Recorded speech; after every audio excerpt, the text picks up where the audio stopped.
বিয়ে করব সে যে কয় টাকা কাবিন দিতে চায়। তারপরও মেয়েদের হচ্ছে কাবিনটা হচ্ছে মেয়েদের একটা মানে অধিকার। না না, আমার এটার ভিতরেই নাই, বুঝতে পেরেছেন? তারপর আপনি কাবিন ছাড়া বিয়ে করবেন? না, তাও তো আপনার এরপরে যদি বিয়ে করি কমপক্ষে 2 কোটি টাকা কাবিন থাকবে। 2 কোটি টাকা কাবিনে বিয়ে করবেন? যাকে বিয়ে করবেন? হ্যাঁ।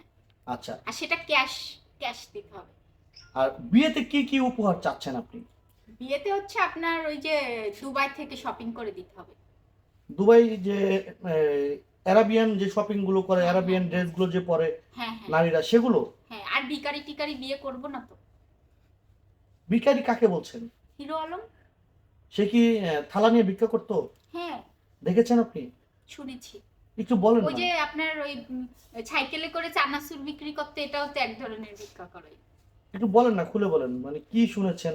শুনেছি সে হচ্ছে বাদাম বিক্রি করতো, চানাচুর বিক্রি করতো, ফেরি করতো, তারপরে হচ্ছে আপনার ছোটবেলায় ভিক্ষা করতো নাকি। একেবারে ওনার বাবা যখন, ওনার বাবারও তো চরিত্র ভালো ছিল না, উনি উনি উনি তো উনি তো হচ্ছে ক্যারেক্টার, ওনার ওই যে পালিত বাবার কথা বলিনি, কিন্তু পালিত বাবা অনেক ভালো ছিল। ওনার যে নিজের বাবা, এলাকায় শুনেছি তারও নাকি ক্যারেক্টার ভালো ছিল না। হিরো আলমের যেরকম মিডিয়া থেকে মেয়ে সাপ্লাই হয়, উনি নাকি এখানে ওখানে মহিলাদের টেনে ধরতো। তখন ওনার ওনার তো আর মিডিয়া ছিল না, তো ওনারা এরকম ওই অনেক কষ্ট করেছে, চেয়ে চিনতে খেয়েছে, এরকম শুনেছি। তার মানে আপনি বলতে চাচ্ছেন হিরো আলমের তার এখনো পূর্বপুরুষ। আমি ওনাকে ভিখারি মনে করি। উনি যে বাড়িটা করেছে ডুপ্লেক্স বাড়িটা, আপনার হচ্ছে নির্বাচনের সময় এক বড় নেতা তাকে 3.5 কোটি টাকা দিয়েছিল। সে নির্বাচনে 4-5 লাখ টাকাও খরচ করেনি, পুরো টাকা জমি কিনেছে আর বাড়ি করেছে।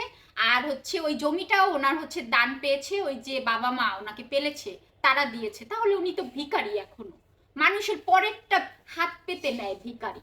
তার মানে আপনি বলতে চাচ্ছেন হিরো আলমের পূর্বপুরুষ থেকে মানে নারী টানাটানি শুরু। হ্যাঁ হ্যাঁ, এটা এলাকার মানুষই বলেছে। আপনার মুখে আপনি একটু বলেন। আমি শুনেছি মানুষের কাছে, এটা ওনাদের মানে জেনেটিক ভাবে ওনাদের প্রবলেম।